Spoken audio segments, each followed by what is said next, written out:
Anybody can go into the dictionary and get out the meaning. Okay, let me remind what you said in your Puta panel. Yes. You said on that fateful day, Yeah. I went around Gyoku village Yeah. for a rescue mission without success. Mm-hmm. The following day, May 2nd, Yeah. the search continued Mm-hmm. until reliable information took us to the spot where the Ogoni 4 were butchered and roasted for consumption. Yes, Is that the cannibalism you're talking about? No.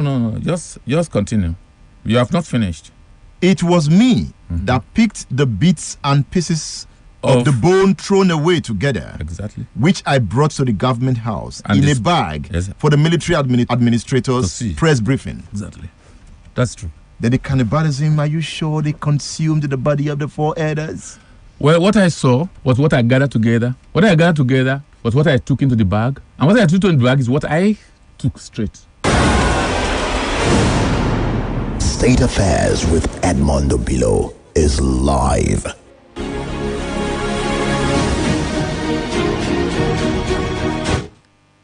Paulo Kuntimu was there. Yes. Interrogating the subject, the motto. Looking at the pain of the people. The crisis reached maximum height when the federal government executes the Ogoni 9 for the death of their 4 kinsmen. Ken Saro-Wiwa is executed by the government despite international appeals to stay action on the tribunal's verdict. Ledamiti tells a story here.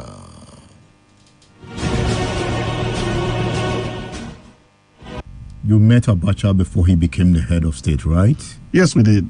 Can you tell us what happened? Well, some of these are stories that I thought I should put in my memory to a meeting. And we had lunch together where he wanted an insight into what he thought was the Ogoni problem. And we spoke with him. And we thought we were speaking to someone who now understood us and would be in a position to now government in those circumstances. But as you know, the facts have now turned that maybe we were mistaken. The first time you were arrested, was it obvious to you that the man was going to kill? I do not think, I believe. And I can tell you also that even up to days to the execution, even Ken himself didn't believe that it was going to lead to death. Did Ken offer Okuntimu $50,000 to save him? Absolutely not. Absolutely not. I am one of those out who saw him. I saw him, I think, on the 7th or 8th before, and they were executed on the 10th. So, and at that time, they were still kept, or Ken was still kept in the military barracks where we were detained. And when I came out, because the judgment was on the 31st of October, and then when they said that I was not guilty and set free, I had left my stuff in that detail. Up till today, I've not gone back. I wanted to use that as excuse for me to be able to get there. And when I went there, I think on the 7th, I told him, look, we had 30 days to appeal, and I was briefing him about what we were doing about the appeal. The appeals we filed, one on behalf of the wife, one on behalf of the father, the one we have written, and I was getting also some people to write other appeals. And he was like, hey, wait a minute, why are you worrying yourself about all this? I'm happy you are out because I know the struggle continues with you. Put your efforts in trying to remove us from this military detention to civil prisons for the purposes of so that we can at least get through to this. And I don't want to be under the crucible of the military that they can wake up today, you cannot even have access to food and all those sort of things.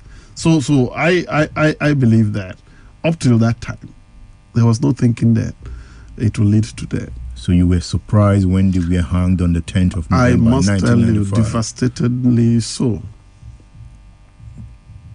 Tell us about Ken. Who was Ken? Ken, I think, is somebody who is so much full of humor that I think the Nigerian state did not understand him. He lived before his times. Almost all the things he predicted are coming together, are coming to there. He was a writer, as you know, and And I think that because of that, when he dramatizes things, people take sometimes that it means a different thing. Most times, you don't read a writer on the surface.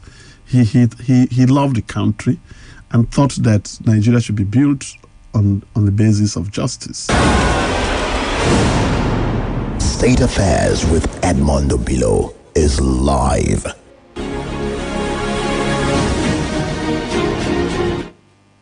Yes, the killing of the Ogoni Nine escalates the agitation against Shell and the federal government.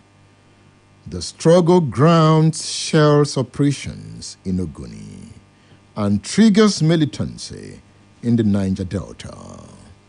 The program is State Affairs on Splash 105.5 FM, the Integrity Station. I am Edmund Obilo. I'll be back after this break. Don't go away.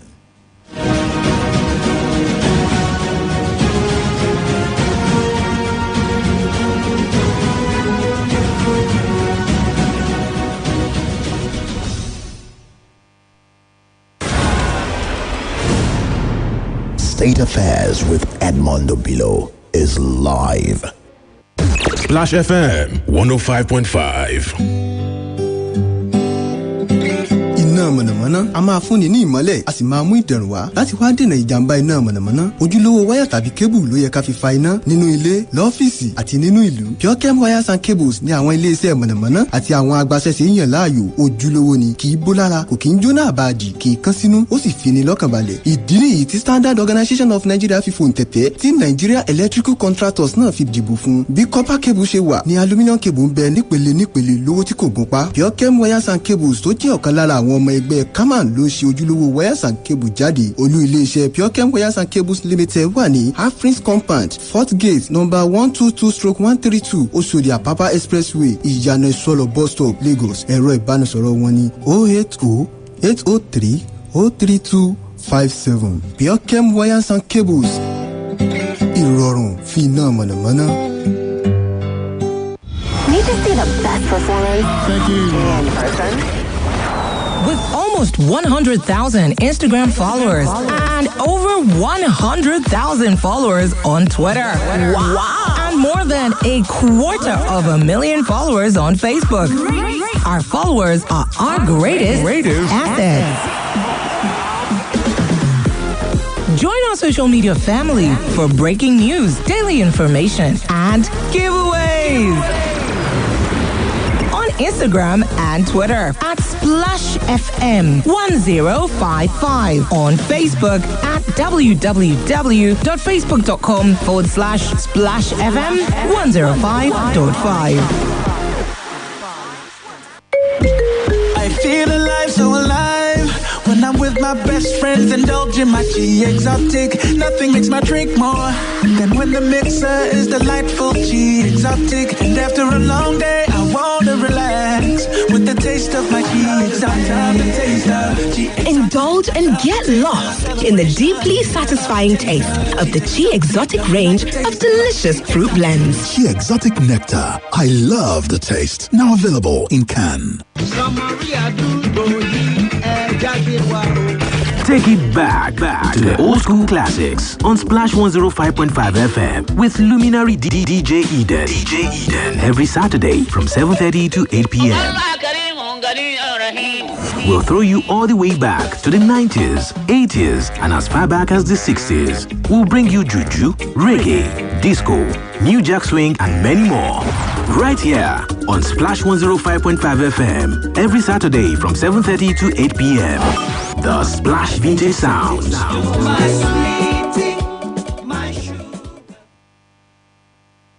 Splash FM 105.5.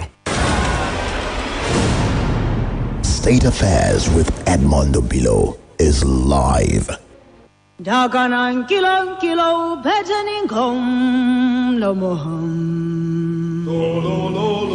Di betamaso sanalom. Muasa benge kaputo.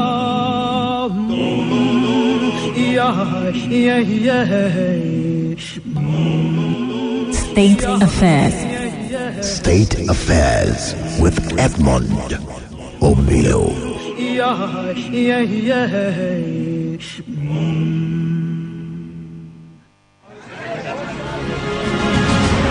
In the global village of conflicting ideologies and complexities, understanding systems and schemes through awareness and social reconstruction becomes expedient. They never told you how you offended them? I'm not on trial, so I can't go before Join the radio man, Edmund Obilo, on State Affairs for local and international politics, security, extensive economic analysis, interviews, and world power play. Nigerians must choose the path they want to follow. Follow the same looters and sponsors of violence who control the political structures or encourage the formation of a new leadership team. Be a global citizen and join the radio revolution on State Affairs. State Affairs with Edmund Obilo. Radio just got deeper.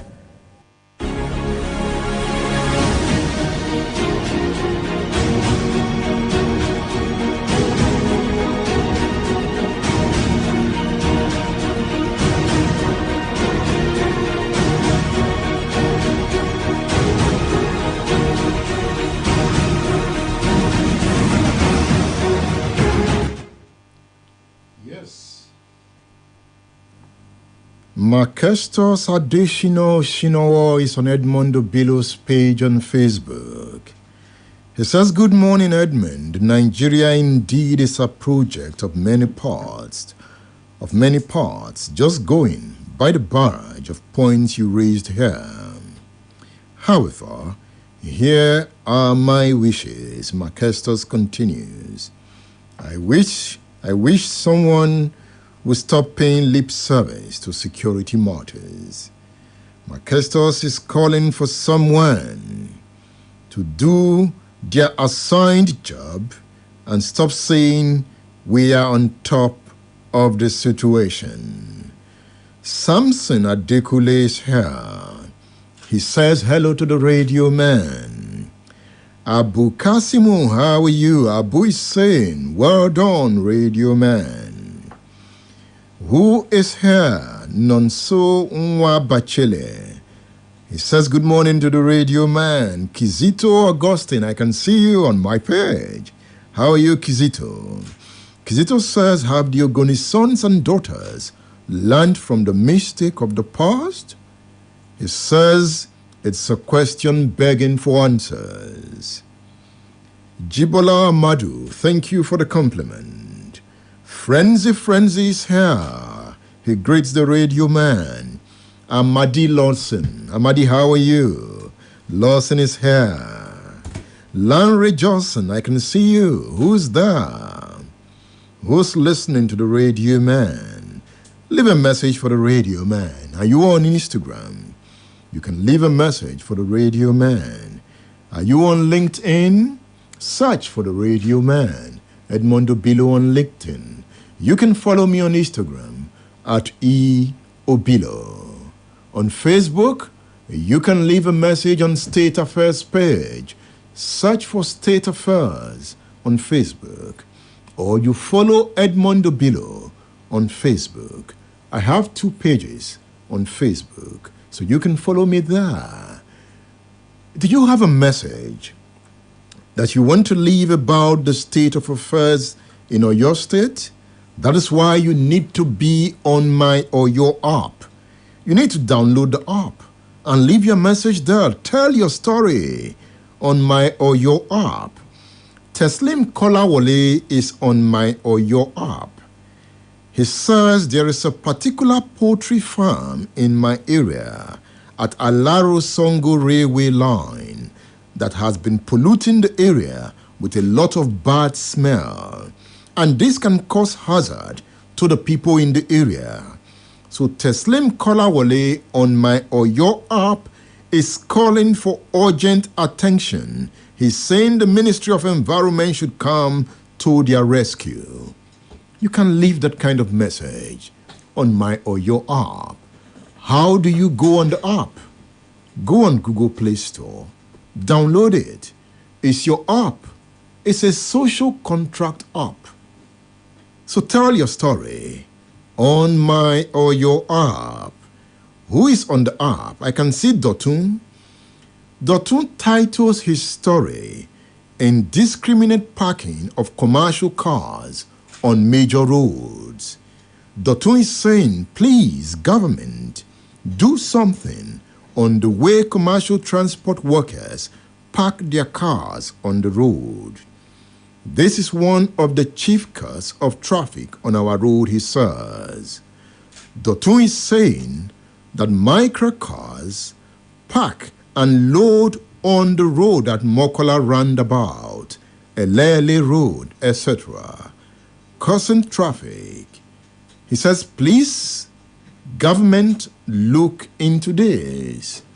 That's Dotun speaking on my or your app. I have a book entitled The Game Changer for National Transformation, The Simple and Practical Approach, authored by Wale Adewumi. What's the book about? Wale Adewumi presents a compelling anatomy of bottom-up change as solution for national transformation, creating a paradigm shift towards governance and effective ideological transfer. Wale Adewumi is on State Affairs. It's good to have you on State Affairs. Good morning, Mr. Obilo. Also, we want to thank Splash FM for giving us the privilege of being on air with you. Thank you very much. Now, you wrote a book, The Game Changer. Yeah. What game are you looking at, and why do you want to change the game? The truth is, if you look at the state of the nation since our independence, we've found out that nothing has really improved. We've been doing things the same old way, and we expect transformation. So I now took keen interest in the issue of the national politics and the governance in Nigeria. So the past 20 years, I began a research on how do we transform the nation. So over the years, I'm able to come up with this compilation, which I now tag The Game Changer for National Transformation. But before the book comes into play, I did a course with World Bank, the World Bank. And in the course, I had distinction.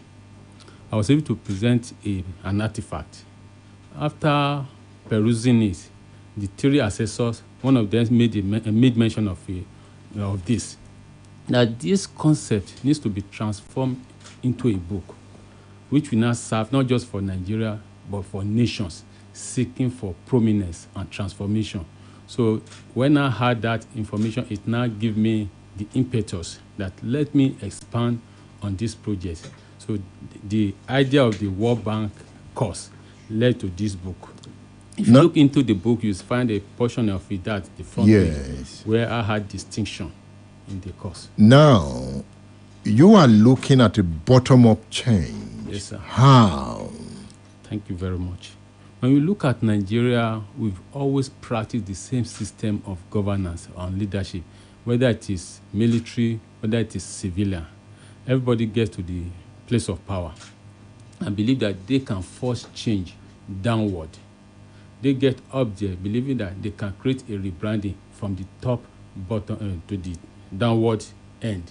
But we now find out that the nations that were transformed over the years didn't just have leaders up there speaking to those beneath. The leaders submerged themselves, flow into the people, and become part of the citizens to create and evolve the transformation needed. So we now look at examples of India, America, and some other emerging nations. We find out that no nation was transformed by the leadership alone, which we can see very clearly, especially in America.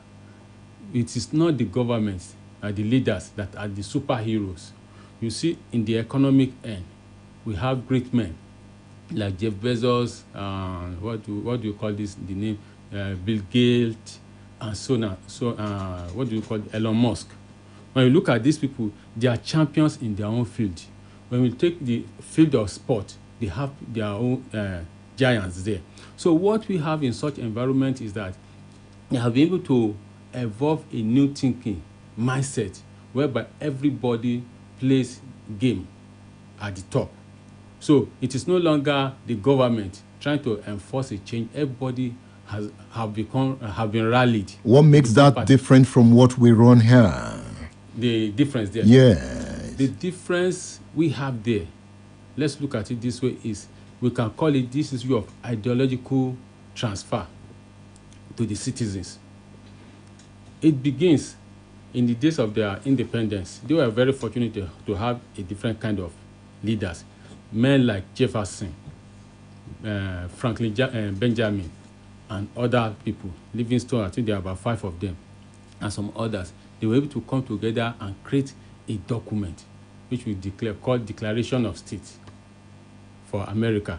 So based on the concept in the document, they were able to tell the whole world that the government is not about the leader, it is about the people. So the same ideology were transferred from generation to generation. If you look at the last election that took place in America, we find out that it is not about the state actor having monopoly of power. Everybody have power to contribute to transformation. Don't we have that similar system here? Is there a state monopoly of power? In Nigeria? Yes, because we have our stars too. When we look at it very well, I think I want us to go back to the pre-independence, looking at what the Western world transferred to us as leadership structure. It is not the same thing the United Kingdom or America are playing. We could have democracy in Nigeria. It is not the same kind of democracy we practice here that Americans are practicing. But their democracy evolved, like ours is evolving. I wouldn't want to agree. Because there were times in the United States where if you were poor, you would not be able to vote, where women could not vote. So they evolved their democracy. They evolved their democracy, but they have what we call a tenet, a principle. They had a template. A template, exactly. Or a tenet, a principle, or a blueprint, whatever name we want to call it. Definitely, we are not saying that Nigeria will get there overnight, but we build on principle. Let me give you an example of my personality. I'm an evolving being. I've not yet arrived there, but the blueprint upon which I lay my life will determine whether I will achieve all I need to achieve in life.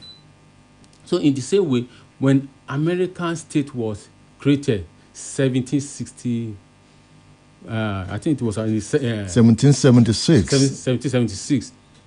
Immediately, they were able to create a document to guide all parties. You are talking about a Declaration of Independence. Of Independence, exactly. Now, when we look at it, in their declaration, there are coded words that the smallest state should not be disfranchised or cheated out of the game. That any group that comes into play to join the United States should be given fair treatment. So within their value, we have equity, equality, honesty of purpose, and absorption of any group. Is that what we lack here? That's part of the things we lack here. But our Constitution gives us that right. Of equality, human rights. We have it in our Constitution. We have it in our Constitution, but the game we are playing out there isn't aligning with what we have in the Constitution. Let me give you this example. So we have some issues coming up of recent in Nigeria. Example is this issue of Fulanization. A group of people in the nation tells the federal government, our land is being desecrated. This and this is happening. The normal thing under such a government is to pick on the issue, because the let's say the western part of Nigeria are complaining. You look at the issue. You don't now enforce yourself on those set of people. By enforcing yourself, because like I heard that the president was saying something that they will enforce a grazing route through the western part, even if that has been in the document, maybe in this 1960 Gazette.